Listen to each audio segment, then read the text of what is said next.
At para mas mabigyan tayo ng kaalaman patungkol sa hands-only CPR, makakasama natin ngayon si Brother Benedict Galazan, isang emergency medical technician at ang rescue manager ng UNTV News and Rescue. Good morning, Brad Benedict. And good morning, Ian. At kasama ko rin yung isang member natin ng News and Rescue, si Brad Aldrin Calison. Alright. Kasi sa atin sa demo. Alright, Brad Benedict, yung topic natin is all about hands-only CPR. First things first po, ano po ba itong hands-only CPR? Ang hands-only CPR po ay design talaga siya doon sa mga tinatawag nating magiging layman's term, yung lahat ng ituturo.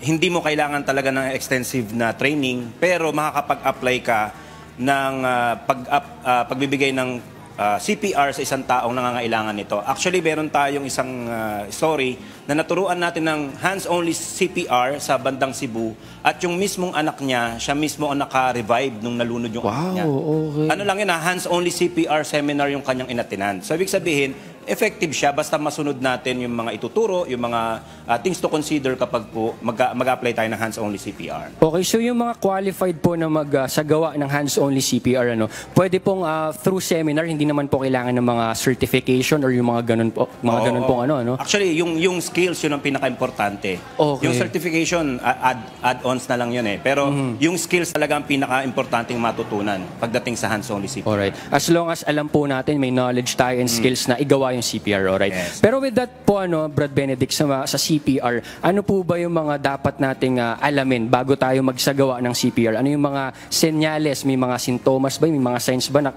itong taong to kailangan na ng CPR? Yan.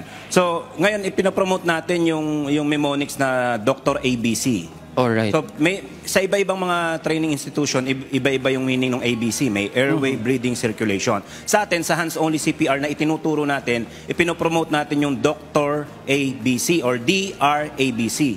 So, yung D stands for danger. Check mo muna kung mayroong panganib para sa'yo. Pangalawa, R, check for responsiveness ng patient. So, paano mag-check ng responsiveness? So, doon sa ABC, yung A, ang ginawa natin ng pinaka-meaning nun is kung alert ba yung pasyente mo. Gising ba? Dilat ba? O yun. So, pag hindi siya dilat or hindi siya gising, walang malay ang pasyente, yung B naman doon, i-check natin kung humihinga yung pasyente or kung may breathing siya. Okay. Kapag na-check natin na hindi umaangat ang dibdib, hindi nagra-rise and fall ang chest, pupunta ka na ngayon doon sa C, which is the compression. So, tandaan lang natin yung Dr. ABC. So, sa hands-only CPR po ito na itinuturo po ng News and Rescue. D, danger. R, responsiveness. A, alert ba ang patient? B, breathing or humihinga ba ang patient? If negative, apply compression. So, Dr. ABC. Yun lang yung pinakamaigsi.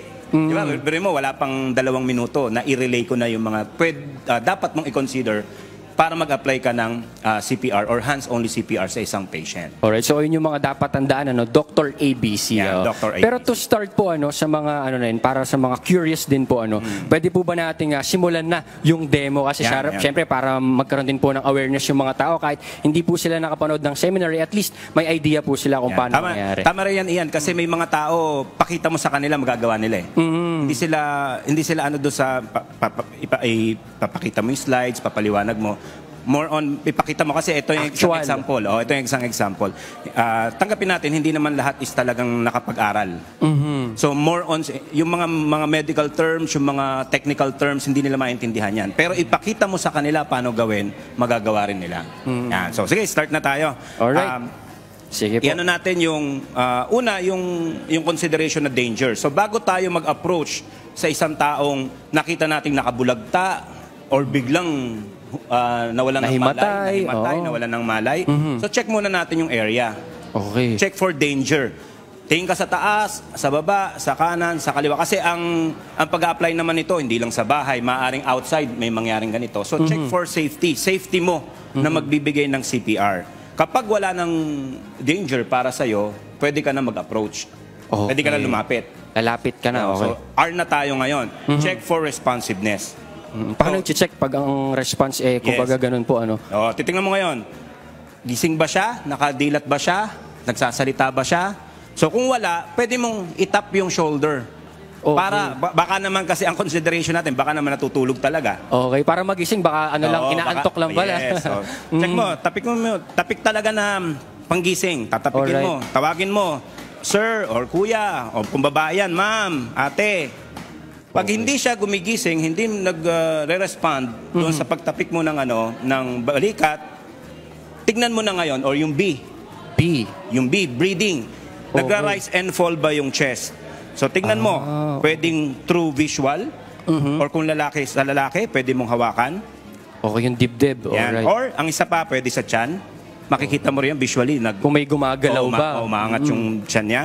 So, kapag wala po tayong nakita na pag-angat at pagbaba ng dibdib ng isang pasyente or isang victim, doon na tayo papasok sa C. C. Mag-apply ka na kagad ng compression or yung tinatawag na hands-only CPR. Okay. Yan. So, papa-assist ako ngayon sa kasama ko. Pawak naman. Yan. So, lagi po nating tatandaan, pwede tayo mag-compression. Kailangan malaman natin kung saan natin properly ilalagay yung ating mga kamay. At anong parte ng ating kamay ang ilalagay natin sa dibdib. Oo, kasi pwedeng yung iba, yun nga, nabanggit natin kanina, pwedeng kaliwete or kanan ng yung dominant hand nila. Paano po pa ganun? Yan. So, either kaliwete or either kanan ng kanyang dominant hand, always tandaan natin yung heel of the hand ang ating ipi-place. Heel of the Heel hand. of the hand. Hindi po itong palad. Okay. Yan.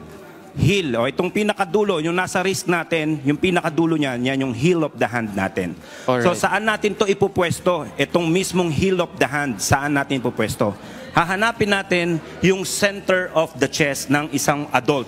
Okay. Paano po malalaman na ayun yung center, ayun ba yung dapat sa may mga parang bone part dito? Yes, yun. Hahanapin, Yung kakapain? sternum, kung tawagin sa medical term. So, yung gitna ng dibdib ng pasyente, makikita mo naman yan kasi nagtatagpo naman lagi yung shape ng ating katawan. So, makikita mo, yung center of the chest niya, dun mo ipi-place ito.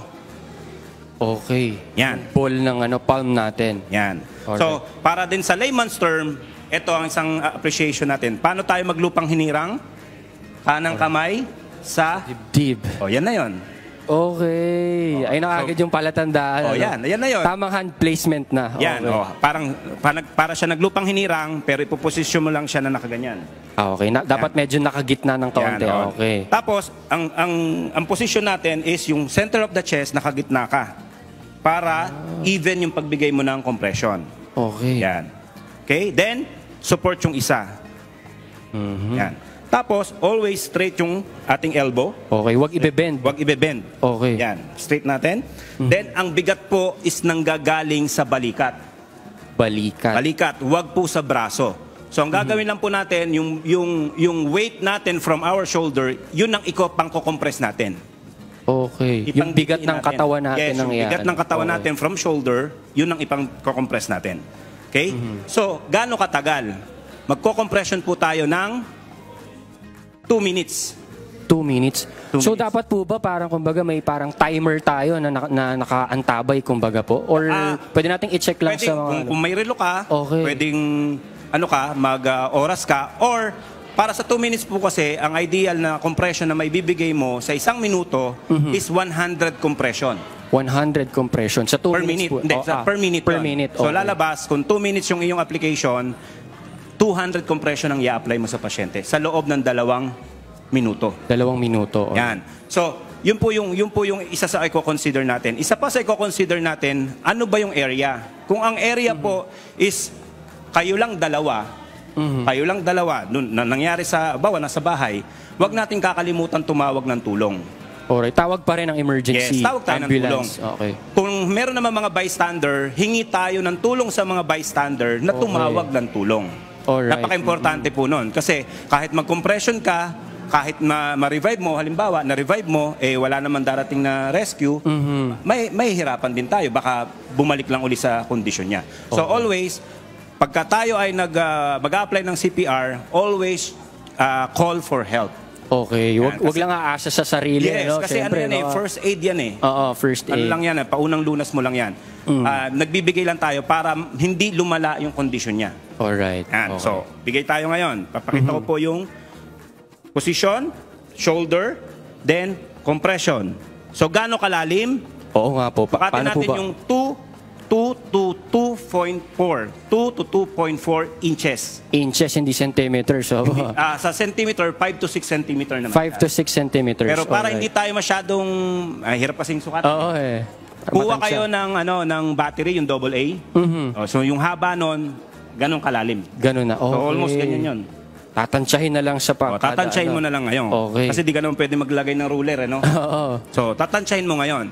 Bigay ang bigat, galing sa shoulder, straight ang arm, straight ang elbow, then bigay ng compression. Tingin sa pasyente, sa mukha ng pasyente. Okay. So for what purpose? Para makita mo, baka habang nagko-compression ka, Gising gumagalaw na na yung pala. pasyente mo or na-revive na, compression ka pa rin ng compression. Okay, So always, look dun sa kanyang facial expression. Kung So, dumilat compression. na. Tapos, estimate ka ngayon kung nakaka-100 ka na ba, nakaka-200 ka na ba, sa loob Sa loob ng 2 minutes. 2 minuto. Okay. Pero sa ano po, sa rhythm, kasi may mga ganong tanong, paano po ba yung rhythm? Kasi may narinig po ako na maganda daw meron tayong kanta na parang iniisip habang para maka-follow tayo sa rhythm. Ano po ba yung mga ganong rhythm? Yan. Internationally, ang pinopromote nila na kanta, yung kanta ng Bee Gees. Bee Yung Gees. Staying Alive. Okay. So, kaya lang, siguro, sa isip na lang natin, no? Pwede po kayo mag-sample, no? Kasi parang awkward naman, staying alive, Okay. staying alive. So, parang pag narinig ka ng mga nasa paligid, baka... diba? Pero, para maka-follow lang sa rhythm. sabihin, kaya po tinuturo yung rhythm na yon para maging muscle memory naman natin. Okay. Kasi habang katagalan na ginagawa mo siya, yung katawan mo, nag-a-act na siya according dun sa tempo, according dun sa speed na kailangan mo ibigay na compression sa lalim. So through practice, through continuous practice, mas nagiging muscle memory mo siya. Ano pa? Baka kasi international yun or magbigay tayo ng local. Ano ba yung mga local songs Local, na pwede tayo rhythm? yung Tatlong Bibe. Tatlong bibe, okay. Kanta ka. May tatlong bibe akong nakita. Higher.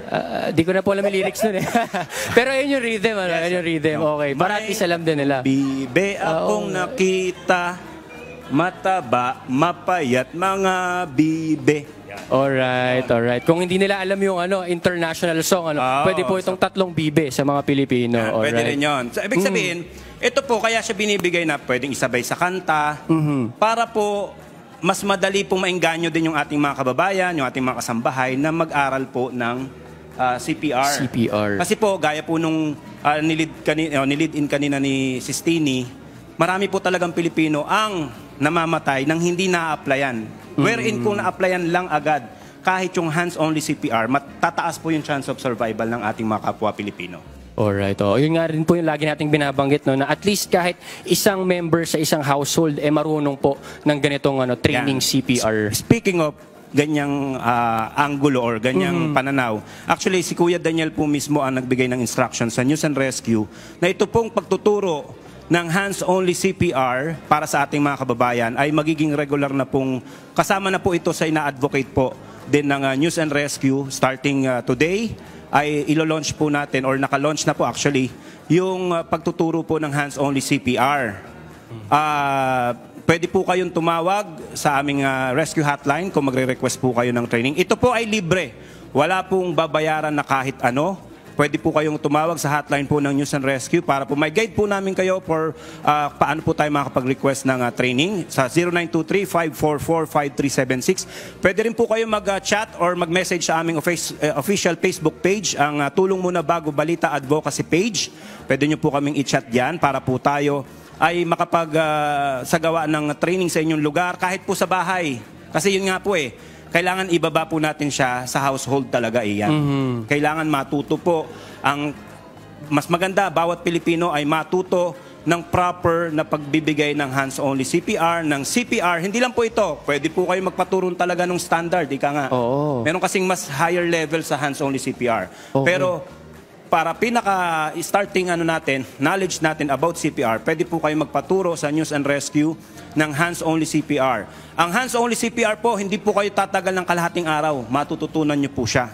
Okay. Mabilis lang. Mabilis lang po. Gaya nga po ngayon Yung atin, wala pang, sabi nga ni Sis Grace, 10 minutes Wala pa tayong 10 minutes, pero bigay na tayo at least ng kaunting kaalaman sa ating mga kababayan. How much more kung bibigyan natin siya ng 2 to 3 hours na talagang ituturo po lahat, proper positioning, paano yung mga i-consider natin, kailan tayo magtitigil sa hands-only CPR, kailan naman tayo mag-start, ano yung mga do's and don'ts. Yan, marami po tayong pwedeng matutunan para po sa pamilya lang natin, malaking bagay na po yun. Di ba? Opo. Kaya magandang reminder po sa ating mga kasangbahay na nanonood ngayon na napaka-importante ng awareness when it comes to rescue po. Katulad nitong hands-only CPR. Yes. May mga few reminders pa po ba tayo all about CPR? Opo. Sa CPR po, wag po tayong matatakot magbigay ng CPR. Kasi yung iba po natatakot baka mabali yung ribs. Baka tumusok yung ribs kung baliman. Wag po nating hindi po 'yun yung dapat nating maging pananaw kasi ito po ang rasyonale. Pwedeng ang pasyente mo mabuhay ng bali ang ribs. Pero hindi siya mabubuhay nang hindi tumitibok ang puso. Okay. 'Di ba? Dapat tumitibok ang puso natin. Kinikilig yung mga babae. Dapat ibig sabihin po, ang tao mabubuhay ng bali ang ribs, putol ang katawan, putol ang paa, putol ang kamay. Pero hindi po mabubuhay ang tao kapag hindi tumitibok ang puso. So, wag po tayong mag-hesitate na mag-apply ng CPR. At least, hands-only CPR. Alright. With that, maraming salamat po, Brother Benedict Galazan, ng ating EMT Rescue Manager ng UNTV News and Rescue. Alright, maraming salamat po, Brother Benedict Galazan.